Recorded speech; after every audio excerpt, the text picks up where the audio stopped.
ಮರುತನಿಖೆ ಮಾಡಿ ಯಾರು ನಿಜವಾದ ಆರೋಪಿಗಳು ಇದು ಸಾಬೀತಾಗಬೇಕು. ಇದು ವಿಶ್ವ ಹಿಂದೂ ಪರಿಷತ್ನ ಆಗ್ರಹ ಕೂಡ.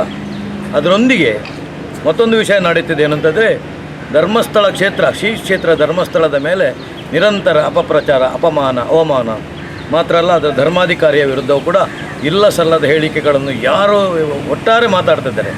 ಇದಕ್ಕೆಲ್ಲ ಒಂದು ಕಡಿವಾಣ ಬೀಳಬೇಕು, ನ್ಯಾಯ ಸಿಗಬೇಕು, ಸೌಜನ್ಯನಿಗೆ ನ್ಯಾಯ ಸಿಗಬೇಕು ಅಂತ ವಿಶ್ವ ಹಿಂದೂ ಪರಿಷತ್ತಿನ ಆಗ್ರಹ ಇದೆ. ಅದರೊಂದಿಗೆ ಈ ಹಿಂದೂ ಶ್ರದ್ಧಾ ಕೇಂದ್ರಗಳ ಧರ್ಮಕ್ಷೇತ್ರಗಳ ಮೇಲೆ ಅಪಮಾನವನ್ನು ವಿಶ್ವ ಹಿಂದೂ ಪರಿಷತ್ ಸಹಿಸುವುದಿಲ್ಲ ಎಂದು ಒಂದು ಮೊನ್ನೆ ಎಲ್ಲ ಹೇಳಿಕೆ ಕೊಟ್ಟಿದ್ದಾರೆ.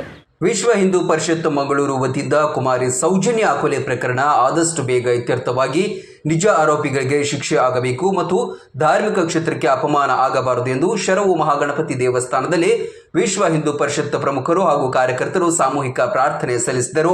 ಈ ಸಂದರ್ಭ ವಿಶ್ವ ಹಿಂದೂ ಪರಿಷತ್ ಮುಖಂಡ ಜಗದೀಶ್ ಶೆನವಾ ಮಾತನಾಡಿ, ಸೌಜನ್ಯ ಪ್ರಕರಣ ಮರುತನಿಖೆ ಆಗಬೇಕು, ನೈಜ ಆರೋಪಿಗಳಿಗೆ ಶಿಕ್ಷೆ ಆಗಬೇಕೆಂದು ಆಗ್ರಹಿಸಿದ್ದರಲ್ಲದೆ ಧರ್ಮಸ್ಥಳ ಶ್ರೀ ಕ್ಷೇತ್ರದ ಹಾಗೂ ಧರ್ಮಾಧಿಕಾರಿಯ ವಿರುದ್ಧ ನಿರಂತರ ಅಪಪ್ರಚಾರಗಳು ನಿಲ್ಲಬೇಕು ಎಂದರು. ಪ್ರವೀಣ್ ಕುತ್ತಾರ್ ಅವರು ಮಾತನಾಡಿ, ಸೌಜನ್ಯ ಸಾವಿಗೆ ನ್ಯಾಯ ಸಿಗಬೇಕು, ಶ್ರೀ ಕ್ಷೇತ್ರ ಧರ್ಮಸ್ಥಳದ ಬಗೆಗಿನ ಅಪಮಾನ ನಿಲ್ಲಬೇಕೆಂದು ಆಗ್ರಹಿಸಿದರು.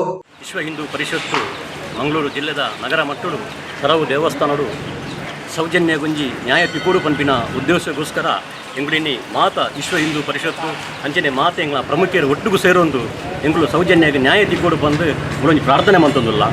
ಇನಿ ಒಂಜಿ ಭಾಗ ಸೌಜನ್ಯಗೆ ಅಲ್ಲಗೆ ನ್ಯಾಯ ತಿಕೋಡು ಬಂದು ಮತ್ತೊಂಜಿ ಭಾಗ ಆ ಕ್ಷೇತ್ರಡು ಧರ್ಮಸ್ಥಳಡು ಒವೇ ವಿಚಾರದ ಬೇತೆ ಉದಾರು ಪೂರ ನಮ್ಮ ಕ್ಷೇತ್ರದ ಆಲಯರಬಲ್ಲಿ ನಮ್ಮನೆ ಶ್ರದ್ಧಾ ಕೇಂದ್ರ ಪಂಪಿನ ಭಾವನೆ ನಂಕೊಂಡು ಅಂಚಾದು ಪುನಗ ಆ ಕ್ಷೇತ್ರದಲ್ಲ ಪುದರ್ ಆಲಯರಬಲ್ಲಿ ಬಂದು ಎಂಗಳು ವಿಶ್ವ ಹಿಂದೂ ಪರಿಷತ್ಗಳ ಒಂಜಿ ಬೇಡಿಕೆ.